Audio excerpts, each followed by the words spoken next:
কতদিন নামাজ পড়ি নাই, কতদিন রোজা রাখি নাই, কতদিন সুদ খাইলাম, কতগুলো মেয়ের সাথে আমার সম্পর্ক ভাই, কতগুলো ছেলের সাথে আমি টাঙ্কিবাজি করি। দেবর ভাবি, এখন দেবর ভাবি, তারপর শালিদুল্লাহ ভাই, পরকিয়া পরকিয়া কত কি চলতেছে। এখন মানুষ লিঙ্গ পর্যন্ত পরিবর্তন করে, নাউজুবিল্লাহ। জেনা, সুদ আর ঘুষ আর ব্যভিচার আর অশ্লীলতার সয়লাভ চলতেছে আমাদের শহরগুলোতে। এই শীতকালের মৌসুম বিভিন্ন জায়গায় ধুম ধারাক্কা গান বাজতেছে, দেখেন না আপনারা? শোনেন, যখন মানুষ বকধার্মিক হয় তখন সমাজটা এরকম হয়। আপনি মনে করছেন নামাজ তো আমি 5 ওয়াক্ত পড়ি, আমার তো কোনো সমস্যা নাই, রোজা তো আমি রাখি, কোনো সমস্যা নাই, সৎ কাজে আদেশ তো করতেছেন, অসৎ কাজের কোনো নিষেধ নাই, তখন সমাজটা কেমন হবে জানেন? সমাজটা হবে এমন, মসজিদে নামাজও হবে, পাশে পিকনিকের এরকম ঢোল তবলা বাজবে। কারণ সৎ কাজে আদেশ তো আপনি করছেন, অসৎ কাজে নিষেধ নাই। সমাজ পরিবর্তন হবে তখনই যখন সৎ কাজের আদেশের সাথে সাথে বলেন অসৎ কাজে নিষেধও থাকবে। অমুসলিমরা কি করে করুক ওইটা দেখার দায়িত্ব আমাদের না। মুসলমানের সন্তানরা যেন কখনো এরকম ঢাক ঢোল না পিটায়, সারা রাত জেগে এগুলা করবা, মানুষের ঘুম নষ্ট, হার্টের পেশেন্ট আছে, এইটা আছে ওইটা আছে। সামাজিক প্রতিবাদ করবেন, একদম সামাজিকভাবে প্রতিবাদ করবেন।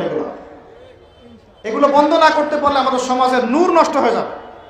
এখন যে কথাটায় আসেন, এই 60-70 বছরে কত পাপ করেছে হিসাব নাই। এই পাপগুলো লিস্ট করেন, দেখেন চোখ দিয়ে পানি ঝরতে থাকবে। আমার কথায় নারাজ হচ্ছেন?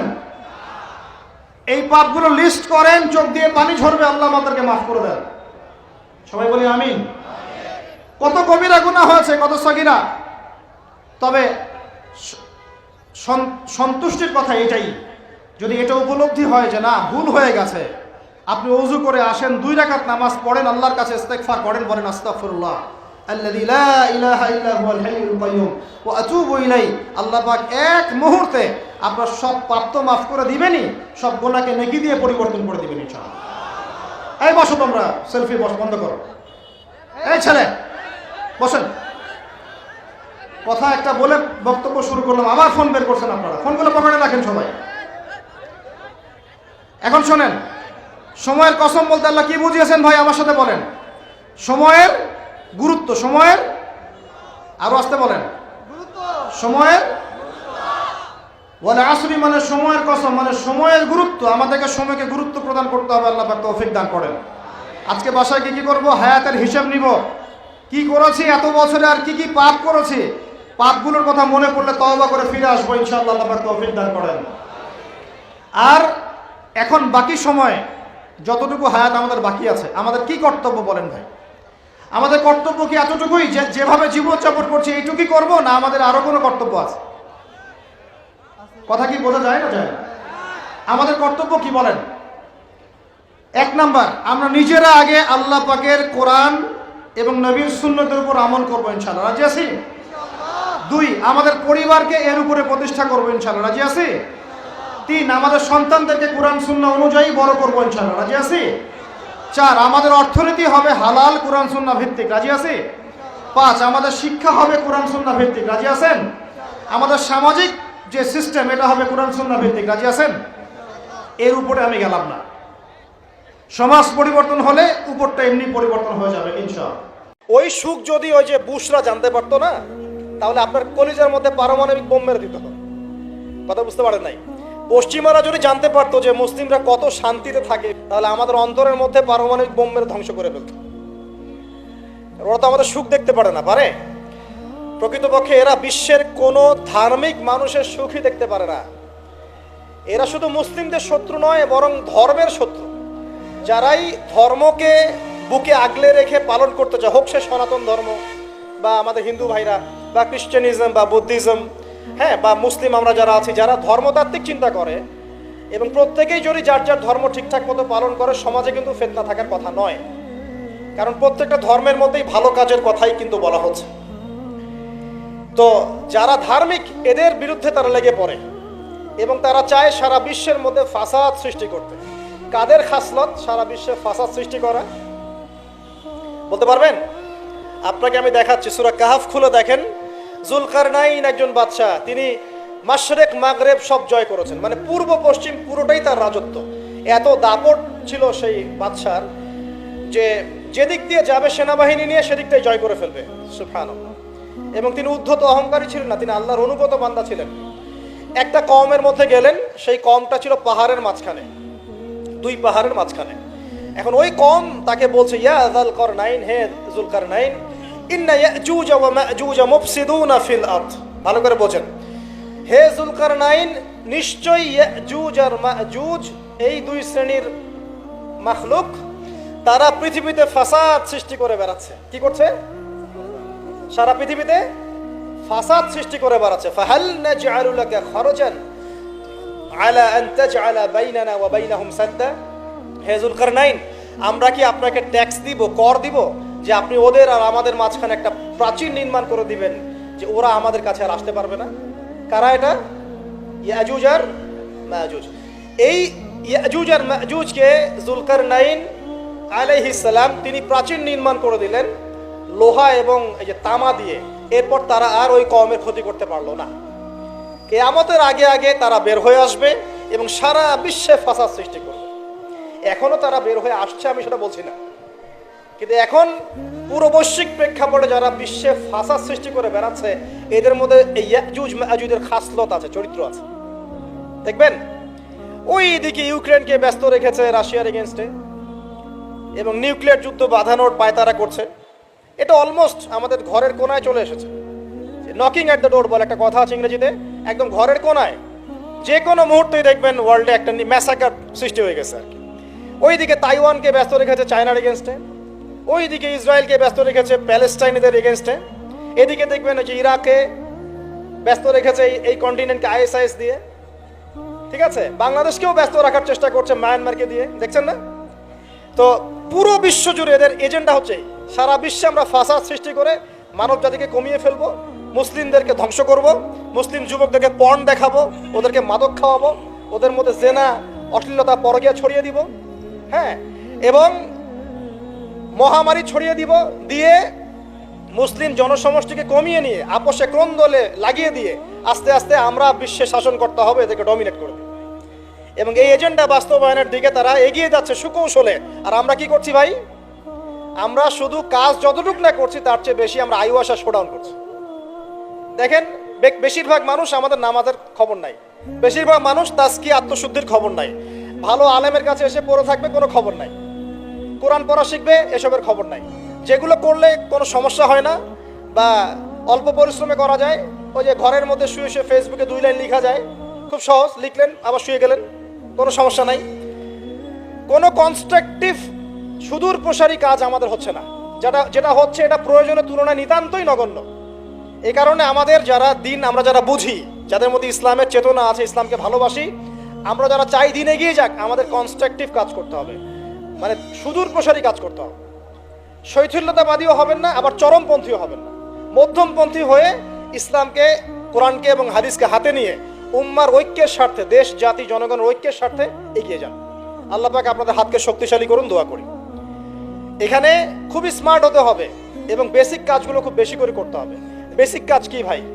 বেসিক কাজ হচ্ছে আপনার নামাজ, বেসিক কাজ আপনাকে কোরআন শিখতে হবে, বেসিক কাজ আপনাকে আরবি শিখতে হবে, বেসিক কাজ আপনি যেখানে পড়াশোনা করছেন এই পড়াশোনা করে ওই জ্ঞানটাকে দিয়ে ইসলামের খেদমতে আপনাকে কল্যাণে কাজ করতে হবে। বেসিক কাজ যেখানে আপনাকে আল্লাহ পাক দায়িত্ব দিবেন সেখান থেকেই আপনাকে দিনের খেদমত করতে হবে। ডক্টর হন, দিনের খেদমত করেন, ইঞ্জিনিয়ার হন, দিনের খেদমত করেন, পলিটিশিয়ান হন, কোনো আপত্তি নাই, আমরা আপনাকে ভোট দিব ইনশাল্লাহ, আমরা আপনাকেই ভোট দিব ইনশাল্লাহ। আপনি ওখানে গিয়ে দিনের খেদমত করেন, আল্লাহ পাক তৌফিক দান করুন। কথা কি বুঝতে পারছেন? ইসলাম ক্ষমতা জোর করে আদায় করে নেওয়ার জন্য আসে নাই। আবু যার রাদিয়াল্লাহু আনহু কি বলছেন জানেন? আবু যার রাদিয়াল্লাহু আনহুকে নবী সাল্লাল্লাহু আলাইহি ওয়াসাল্লাম বলছেন, আবু যার তুমি দায়িত্ব চেয়ে নিও না, কারণ যদি তুমি দায়িত্ব চেয়ে নাও তখন আল্লাহর পক্ষ থেকে তোমাকে সাহায্য করা হবে না, আর যদি মানুষ তোমাকে দায়িত্ব দেয় আল্লাহ তোমাকে সাহায্য করবে ইনশাআল্লাহ। কত চমৎকার সিস্টেম ইসলামে। আর এখন আমরা কি করি? আমাকে দেন, ও ভালো না আমি ভালো, ওরা সব খারাপ আমি ভালো। বুঝতে পারছেন না কিয়ামতের মাঠে কি কঠিন হিসাবটা দিতে হবে। আল্লাহ পাক আপনাদেরকে বোঝার তৌফিক দান করুন। এগুলো কল্যাণকর নয়, আপনার জন্য অকল্যাণ হতে পারে। তবে হ্যাঁ, যদি আপনার মধ্যে ঈমান থাকে, আপনার মধ্যে যোগ্যতা থাকে, অবশ্যই আপনি দায়িত্ব চেয়ে নেবেন এবং ইনশাআল্লাহ তখন আমরা আপনাকে দায়িত্ব দিব, আমরা আপনাকে ভোট দিব, আপনি জনগণের শাসন কার্য পরিচালনা করবেন, আল্লাহ আপনার হাতকে শক্তিশালী করবেন ইনশাআল্লাহ। আল্লাহ পাক আমাদের নিচু থেকে উঁচু মহলের সবাইকে হেদায়েত দান করুন, দোয়া করি আমি। ইসলাম কারো শত্রু নয়। মুসলিমের রক্ত ঝরানোর জন্য, কল্লা কাটার জন্য আমরা কিন্তু পৃথিবীতে আসি নাই। আমরা আমাদের আসল শত্রুদেরকে চিনতে ভুল করেছি, এই কারণে আমরা আপোষে হানাহানি কাটাকাটির মধ্যে লিপ্ত আছি। এই যে সামনে যে কি হবে আল্লাহ ভালো জানেন, দেখবেন কত মানুষ যে মুসলিম মারামারি করে মারা যাবে আল্লাহ ভালো জানেন। এগুলো কাম্য নয়, আল্লাহ পাক আমাদেরকে বোঝার তৌফিক দান করুন। দেখুন ভাই, এই যুগের কথা বলতে গিয়ে এখানে আসলাম। ওই যে জুলকারনাইন যে ইয়াজুজ মাজুজের কথা বললো, এখনকার বিশ্ব যারা পরিচালনা করে দেখবেন তাদের মধ্যে ওই ফাসাদ সৃষ্টি করার এই খাসলতটা থেকেই গেছে। সারা বিশ্বে এরা ফাসাদ সৃষ্টি করছে। আমি কিন্তু বলিনি এরা ইয়াজুজ মাজুজ, কথাকে আবার অন্যদিকে নিয়ে যায় না, আমি কিন্তু এই কথা বলি নাই। আমি বলছি তাদের মধ্যে এই চরিত্র দেখা যায়। আল্লাহু আলাইহি বলেছেন, আমি মেরাজের রাতে যখন গিয়েছি তখন এক শ্রেণীর মানুষকে দেখেছি, ওদেরকে শাস্তি দেওয়া হচ্ছে। কি শাস্তি? জাহান্নামীদের রক্ত এবং পুষ ওদেরকে খেতে দেওয়া হচ্ছে। জিবরাইল আলাইহিস সালামকে জিজ্ঞাসা করা হলো যে এরা কারা? তিনি বললেন, এরা আপনার উম্মতের সেই সব ব্যক্তি যারা মাদক দ্রব্য সেবন করত। আল্লাহ রাব্বুল আলামিন তার হাবিবের মাধ্যমে জানিয়েছেন, যখন কোনো মুসলিম মাদক সেবন করে বা কোনো ব্যক্তি মাদক সেবন করে তখন 40 দিন তার নামাজ কবুল হয় না। এরপর যদি সে তওবা করে তাহলে আল্লাহ পাক তার তওবা কবুল করবেন ইনশাআল্লাহ। যদি সে আবারও মাদক খায় তওবা করার পর, আবার 40 দিন তার নামাজ কবুল হবে না। যদি সে আবার তওবা করে আল্লাহ পাক আবার তাকে মাফ করে দিবেন। যদি সে আবারও মাদক খায়, আবার 40 দিন তার নামাজ কবুল হবে না। তারপর যদি আবার তওবা করে, আবার আল্লাহ তাকে মাফ করে দিবেন। এরপরেও যদি সে আবার মাদক দ্রব্য সেবন করে, নবী সাল্লাল্লাহু আলাইহি ওয়াসাল্লাম বলছেন তাকে আল্লাহ রাব্বুল আলামিন পরকালে মৃত্যুর পরে তিনাতুল খাবাল পান করাবেন। তিনাতুল খাবাল। জিজ্ঞাসা করা হল, ইয়া রাসূলুল্লাহ, তিনাতুল খাবাল কি জিনিস? নবী সাল্লাল্লাহু আলাইহি ওয়াসাল্লাম উত্তর দিচ্ছেন, এটা হচ্ছে জাহান্নামীদের রক্ত, মাংস, এগুলো পুড়ে পচে যে রসটা বের হবে, এটা হচ্ছে তিনাতুল খাবাল। এই যে দুনিয়াতে যারা ওয়াইন খাচ্ছে, শ্যাম্পেইন, ওয়াইন, বিয়ার, তারপরে যে কি ভোদকা, হ্যাঁ, গাঁজা, হেরোইন, ফেন্সিডিল, ইয়াবা, একটা বিষয় শোনেন, কি কারণে আপনি সেখানে যাচ্ছেন? হতাশা অথবা সঙ্গদোষ, অথবা পারিবারিক চাপ, অথবা যে গার্লফ্রেন্ড ছেড়ে চলে গেছে, এই তো বিষয়গুলো। কি কারণে মানুষ মাদকের কাছে যায়, কেন যায়, কারণটা কি? আমরা যখন ফিলোসফি পড়তাম তখন একটা তত্ত্ব পড়ানো হয়েছে আমাদেরকে। তত্ত্বটার নাম হচ্ছে কার্য কারণ তত্ত্ব। মানে প্রত্যেকটা কাজের পিছনে একটা কারণ থাকে, ঠিক আছে? এই যে মুসলিমরা নামাজ পড়ে কেন? আল্লাহর জন্য। মুসলিমরা জাকাত দিবে কেন? আল্লাহকে সন্তুষ্ট করার জন্য। মুসলিমরা প্রতিটা কাজ কেন করে? পরকালের স্বার্থে। পরকালের স্বার্থ নাই, আমি নাই। যে কাজে পরকালের স্বার্থ নাই সে কাজে মুসলিমরা নাই। তাই প্রতিটা কাজের পিছনে একটা কারণ থাকে। দেখবেন কেন সে সুদ খাচ্ছে? তার পরিবারের স্বার্থে। কেন সে ঘুষ নিল? তার ছেলে মেয়ের উন্নয়নের জন্যে। কেন সে দুর্নীতি করছে? বিকজ সম্পত্তি অর্জন করে সে তার ভবিষ্যৎ প্রজন্মকে সিকিউর করতে চায়। কেন সে মাদক খেলো? ওই যে গার্লফ্রেন্ড ছেড়ে চলে গেছে তাই। কেন মাদক খেলো? ওই যে এক বন্ধু মাদক খায়, সে ডাকছে, আয় একটা টান দে, সঙ্গদোষ। কেন সে মাদক খেলো? পরিবারের চাপ, হতাশা। কেন মাদক খাচ্ছে? চাকরি পায় না, বেকার, মাদক খাচ্ছে। মানে মেন্টাল চাপগুলো নিতে পারছে না, সে মাদক খাচ্ছে। সবচেয়ে বেশি মানসিক চাপ কাদের উপর আসে জানেন? 1 নম্বর নবীগণের উপরে, 2 নম্বর আল্লাহর সৎ বান্দাদের উপরে, তারপর যার ঈমান যত উঁচু তার উপর মানসিক চাপ তত বেশি আসে। এখন যদি মানসিক চাপের সলিউশন মাদকই হবে তাহলে তো আমাদেরই মাদক খাওয়া দরকার ছিল, নাউজুবিল্লাহ। আর আমরা যে পরিমাণ মানসিক চাপ ফেস করি তা চিন্তাই করতে পারবেন না। যে যত বড় দায়িত্বশীল যারা পলিটিশিয়ান, ওদেরকে জিজ্ঞাসা করবেন তারা কি পরিমাণ মানসিক চাপ নিয়ে ঘোরে। আপনার কাছে মনে হচ্ছে যে একটা ক্ষমতা পেয়েছেন, খুব মানে উনি অনেক বড় ক্ষমতাধর, উনি অনেক ভালো আছেন, উনি মোটেই ভালো নাই। ওনাকে জিজ্ঞাসা করেন, উনি মোটেই ভালো নাই। এই মানুষের যে পেরেশানি, যে চাপ, এগুলো নিতে নিতে তার স্ট্রোক হয়ে যাচ্ছে, হার্ট স্ট্রোক হচ্ছে, ডায়াবেটিস হচ্ছে, হাই ব্লাড প্রেশার, ইসিজি করো, দেখবেন। এ কারণে মানসিক চাপটা রিলিজ করতে হবে, তাই তো? এই মানসিক চাপ রিলিজ করতে গেলে মাদকই সলিউশন নয়। সলিউশনটা কি? এই যে আমার হাতে এখানে আছে একটা কোরআন। মানসিক চাপ থেকে আপনাকে মুক্তি দিবে আল কোরআনুল কারীম, আর কিচ্ছু না। আরেকটা বিষয় কোরআনের সাথে, সেটা হলো প্রথমে বলেছি 5 ওয়াক্ত নামাজ। আপনি ওযু করে সুন্দর করে 5 ওয়াক্ত নামাজ জামাতে পড়বেন, ডেইলি 1 ঘন্টা করে কোরআন তেলাওয়াত করবেন, সময় পেলে একটু হাদিস পড়বেন, 2-4 টাকা দান সদকা করবেন, ভালো কাজের সাথে থাকবেন, অন্যায় কাজে যাবেন না, ইসলামকে এগিয়ে নেওয়ার জন্য আমর বিল মারুফ নাহি আনিল মুনকারের কাজ করবেন। আপনার চেয়ে সুখী কোনো মানুষ পৃথিবীতে নাই। ওই সুখ যদি ওই যে বুশরা জানতে পারতো না, তাহলে আপনার কলিজার মধ্যে পারমাণবিক বোম মেরে দিত। কথা বুঝতে পারেন নাই? পশ্চিমারা যদি জানতে পারতো যে মুসলিমরা কত শান্তিতে থাকে এসব কাজ করার পরে, তাহলে আমাদের অন্তরের মধ্যে পারমাণবিক বোম মেরে ধ্বংস করে ফেলত। ওরা তো আমাদের সুখ দেখতে পারে না, পারে? প্রকৃতপক্ষে এরা বিশ্বের কোনো ধার্মিক মানুষের সুখই দেখতে পারে না। এরা শুধু মুসলিমদের শত্রু নয়, বরং ধর্মের শত্রু। যারাই ধর্মকে বুকে আগলে রেখে পালন করতে চায়, হোক সে সনাতন ধর্ম বা আমাদের হিন্দু ভাইরা বা খ্রিস্টানিজম বা বুদ্ধিজম, হ্যাঁ, বা মুসলিম আমরা যারা আছি, যারা ধর্মতাত্ত্বিক চিন্তা করে এবং প্রত্যেকেই যদি যার যার ধর্ম ঠিকঠাক মতো পালন করে, সমাজে কিন্তু ফিতনা থাকার কথা নয়। কারণ প্রত্যেকটা ধর্মের মধ্যেই ভালো কাজের কথাই কিন্তু বলা হচ্ছে। আজকে শিরিক করছে অনেক ক্ষেত্রেই। দেখবেন হাতে একটা এই যে বালা পরে আছে, খুলে না। কেন খুলেন না ভাই? বলে যে এটা খুললে যদি রোগ হয়। রোগ দেওয়ার মালিক কে? ওই বালা না আল্লাহ? এই যে আপনার বিশ্বাস জন্মে নিয়েছে, এই যে বিশ্বাসটা জন্মিয়েছে আপনার হাতের উপরে, এই বালার উপরে, এটাই শিরক, এটাই শিরক। যদি আপনি বিশ্বাস করেন যে এটা হাতে থাকলে আপনি সুস্থ থাকবেন, হাত থেকে খুলে পড়ে গেলে আপনি আর বাঁচবেন না, এই যে কল্যাণ অকল্যাণের মালিক আপনি কাকে করলেন? ওই বালাকে করেছেন, আল্লাহকে করেন নাই। এখানে শিরক হয়ে গেছে, খুবই সূক্ষ্ম শিরক। আপনি নামাজ পড়ছেন মনে করেন, এখন কিছু মানুষ আসলো, এখন দেখছেন যে হুজুর তো আমার নামাজ দেখছে, নামাজটা খুব সুন্দর করে পড়ার চেষ্টা করলেন, লম্বা নামাজ, সেজদায় গিয়ে আর উঠছেন না, খুব সুন্দর নামাজ পড়ছেন। এই যে মানুষকে দেখানোর জন্য নামাজটা পড়ছেন, এটা শিরক। এটা কি? এটাও শিরক। এই যে গণক বসে আছে রাস্তার পাশে, দেখবেন টিয়া পাখি, টিয়া পাখি নিয়ে, তারপরে যে কাগজ নিয়ে, আসেন ভাই ভাগ্য পরীক্ষা করে দেই। আরে ভাই, তুমি যদি মানুষের ভাগ্যই পরীক্ষা করতে পারবা, তো তুমি রাস্তার পাশে কেন? তোমার ভাগ্য কেউ পরীক্ষা করেনি কখনো? এতটুকু কমন সেন্স আমাদের নাই। ও যদি আমার ভালো মন্দ করতে পারে বা ভবিষ্যৎ বলতে পারে, তাহলে ও রাস্তার পাশে বসে আছে কেন? ওর তো প্রাইম মিনিস্টার হওয়ার কথা, ওর তো ইলেকশন করার কথা। তো দেখেন, এই যে ওখানে গিয়ে আমরা কি করি? ভাই আমার হাতটা দেখে দেন, ভাই আমার অতীত বলে দেন, ভবিষ্যৎ বলে দেন। এবং এগুলো দিন দিন বাড়ছে, কিন্তু এই রাশিফল, কবিরাজি, গণকি, এগুলো দিন দিন বাড়ছে। এবং আমি লক্ষ্য করছি দিন দিন আরেকটা জিনিসও বাড়ছে, সেটা হলো জাদুবিদ্যার চর্চা করা। এবং গ্রামে গঞ্জে কুফুরি বাড়ছে না? কুফুরি করা, তাবিজ করা, বিচ্ছেদ করা, স্বামী স্ত্রীর বিচ্ছেদ করা, মেয়েকে বশ করা, সন্তানকে বশ করা বাড়ছে না? সবই শিরক, এগুলো সবই কুফুরি। এগুলো মুসলিমরা করছে না। মুসলিমরা এসব শিরকে লিপ্ত আছে বলেই তো অন্তর কঠিন হয়ে গেছে। ফাকাসাত কুলুবুহুম, তাদের অন্তর কঠিন হয়ে গেছে। তো একটা হাদিস বলে এখানে খালি, নবী সাল্লাল্লাহু আলাইহি ওয়াসাল্লাম বলছেন, যদি কেউ কোনো গণকের কাছে যায়, গিয়ে বলে দেখেন তো আমার হাতটা একটু, ও কিন্তু বিশ্বাস করে না যে এ ভবিষ্যৎ বলতে পারে, খালি এমনি বলেছে একটু দেখেন তো, বলার সাথে সাথেই 40 দিনের নামাজ কবুল হবে না।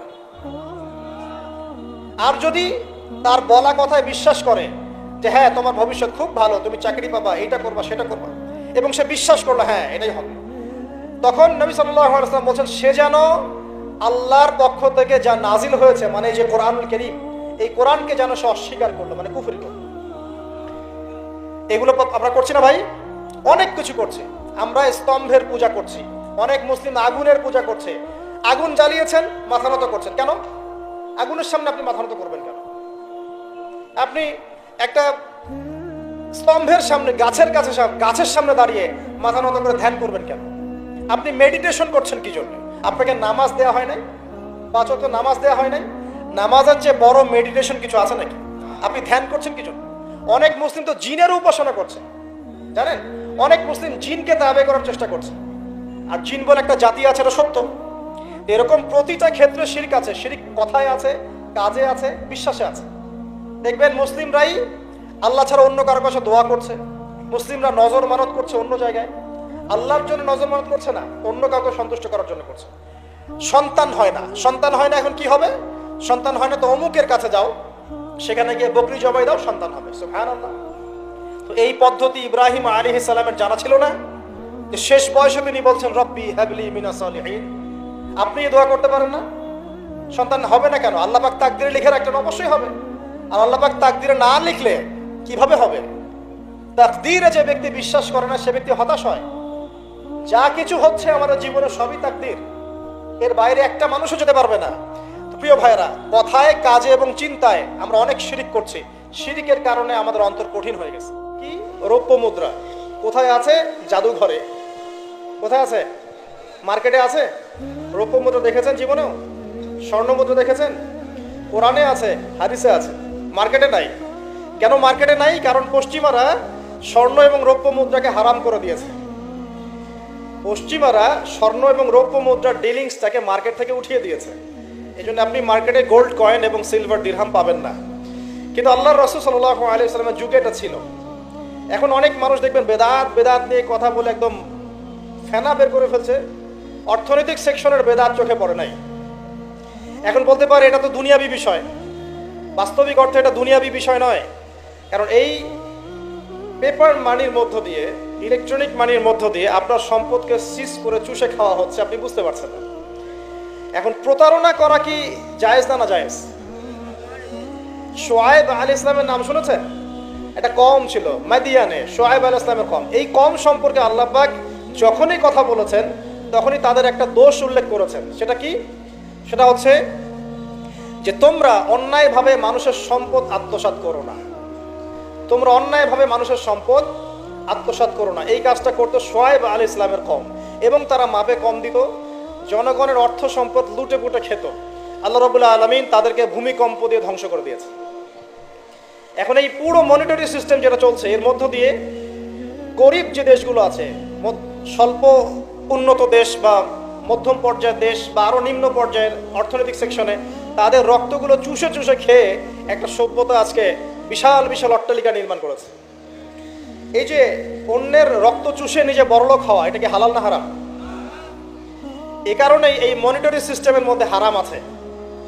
এই যুগটা সেই যুগ যেখানে মানুষ আল্লাহর হারামকে হালাল করে নিয়েছে আর হালালকে হারাম করে নিয়েছে। রিবা একটা টাটকা হারাম, আমরা এটাকে হালাল করে ফেলেছি। এই যুগে মানুষ আল্লাহ পাকের হালালকে খুব কমই পরোয়া করে। আল্লাহর হালালকে মানুষ হারাম করে নিচ্ছে আর আল্লাহর হারামকে মানুষ হালাল করে নিচ্ছে।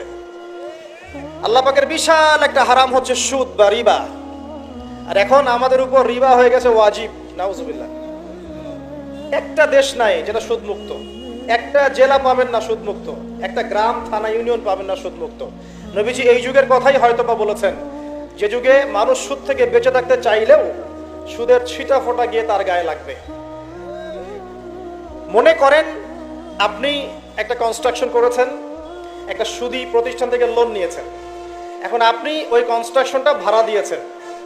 সেখানে মনে করেন আমি ভাড়া নিয়েছি, আমি আপনাকে মাসে মাসে ভাড়া প্রদান করছি, আপনি সেই ভাড়ার টাকাগুলো কালেক্ট করছেন, করে সেই প্রতিষ্ঠানের লোন শোধ করছেন। প্রত্যক্ষভাবে না হলেও আমি কিন্তু পরোক্ষভাবে সুদে হেল্প করছি। আমি বুঝাতে পারছি না মনে হয়। এর বাইরে 1% মানুষ এখন পৃথিবীতে নাই যে ব্যক্তি রিবা থেকে বাইরে, ইচ্ছাকৃত হোক অনিচ্ছাকৃত হোক। আর এই প্রসঙ্গ আসলে আমি 2-4টা কথা না বলে থাকতে পারি না। সেটা হলো নবী সাল্লাল্লাহু আলাইহি ওয়াসাল্লাম বলেছেন, রিবার 73টা শাখা আছে পাপের, তার মধ্যে সবচেয়ে নিচু শাখা হচ্ছে নিজের মাকে বিয়ে করা। এখন এই হাদিসগুলো শুনলে আমাদের গায়ের মধ্যে দাগও কাটে না, অন্তরটা কেঁপে ওঠে না, আমাদের কলবে কোনো নড়া দেয় না। নবী সাল্লাল্লাহু আলাইহি ওয়াসাল্লাম বলছেন, 1 দিরহাম যে ব্যক্তি সুদ খেয়েছে সে যেন 36 বার জেনা করেছে। কতবার? আমি হাদিসটা বানিয়ে বললাম কি বললাম না, আপনারা আলেমদেরকে জিজ্ঞাসা করবেন, বাসায় গিয়ে অবশ্যই জিজ্ঞাসা করবেন। যদি দেখেন হাদিস ঠিক আছে, সহি, তাহলে আল্লাহর ওয়াস্তে এখন যেমন তওবা করলেন আমি 5 ওয়াক্ত নামাজ ছাড়বো না, ঠিক আমার সাথে আবার তওবা করেন যে সারা জীবন সুদ খাবো না ইনশাআল্লাহ। নবী সাল্লাল্লাহু আলাইহি ওয়াসাল্লাম 4 শ্রেণীর মানুষকে অভিশাপ করেছেন। 1 শ্রেণী যে সুদ খায়, 2 নাম্বার যে দেয়, 3 নাম্বার যে সাক্ষী থাকে, 4 নাম্বার যে লিখে রাখে। এখন আপনি বলেন এই পুরো মনিটরি সিস্টেমের মধ্যে এই 4 শ্রেণীর মানুষ আছে না? কোনো না কোনোভাবে আমরা এর সাথে সম্পৃক্ত নই কি? সম্পৃক্ত। অতএব আল্লাহর এই বাণীকে যদি ভয় করেন, কোন বাণী? আল্লাহ পাক বলছেন, ইয়া আইয়ুহাল্লাযীনা আমানু, হে মুমিনগণ, ইত্তাকুল্লাহ, তোমরা আল্লাহকে ভয় করো, ওয়া যারু মা বাকিয়া মিনার রিবা ইন কুনতুম মুমিনিন, তোমরা সুদের অবশিষ্ট অংশগুলো ছেড়ে দাও যদি প্রকৃতপক্ষে তোমরা মুমিন হয়ে থাকো। ওয়া ইল্লাম তাফআলু, তোমরা যদি সুদ না ছাড়ো, আল্লাহর হুঁশিয়ারি শোনেন, যদি তোমরা সুদ না ছাড়ো, ফাযানু বিহারবিন মিনাল্লাহি ওয়া রাসূলিহি, তাহলে আল্লাহ এবং তার রাসূলের সাথে যুদ্ধের ঘোষণা শুনে রাখো। আল্লাহ এবং তার রাসূলের বিপক্ষে যুদ্ধ করে কেউ জান্নাতে যাবে? কেউ কবরের আযাব থেকে বাঁচতে পারবে? কেউ হাউজে কাউসারের পানি পাবে? আল্লাহ এবং তার রাসূলের সাথে যুদ্ধ করে কেউ টিকতে পারবে? আপনার কি তাই মনে হয়? যদি মনে হয় তাহলে দিব্যি সুদ খান, কোনো সমস্যা নেই। আর যদি মনে হয় যে আল্লাহ এবং তার রাসূলের সাথে যুদ্ধ করে আমি পার পাবো না, আল্লাহ এবং তার রাসূলের বিরুদ্ধাচরণ করে আমার কবর টিকবে না, কারণ আমি একটা কথা বারবার বলি আপনাদেরকে যে আল্লাহ ছাড়া আমাদের আপন বলতে কেউ আছে? একা এসেছেন পৃথিবীতে, একাই যেতে হবে। আপনার খ্যাতি, আপনার অর্থনৈতিক খ্যাতি, অর্থের প্রতিপত্তি, আপনার ক্ষমতার দাপট, আপনার ধর্মীয় দাপট, কোনো কিছুই, ফ্যান ফলোয়ার্স, কেউ আপনার সাথে কবরে যাবে না। মনে করেন আমি আসছি, আপনারা সবাই স্লোগান দিচ্ছেন, কথার কথা আপনারা আমাকে ভালোবাসেন, বা একজন পলিটিশিয়ান আসছে, আপনারা সবাই স্লোগান দিচ্ছেন, ভালোবাসেন তাকে। দিন শেষে ওই পলিটিশিয়ান একাই কবরে যাবে, দিন শেষে আপনিও একাই কবরে যাবেন, আমিও একাই কবরে যাব। আলটিমেটলি কি হলো, দুনিয়া এবং আখেরাতে আল্লাহ ছাড়া প্রকৃত বন্ধু আমাদের কেউ নাই, প্রকৃত মওলা কেউ নাই। সেই আল্লাহ এবং তার রাসূলের বিরুদ্ধাচরণ করে কেউ তার সাথে যুদ্ধ করে কবরে পার পাবে, এমনটা ভাবা বোকামি নয় কি? আল্লাহ পাক আমাদেরকে বোঝার তৌফিক দান করুন।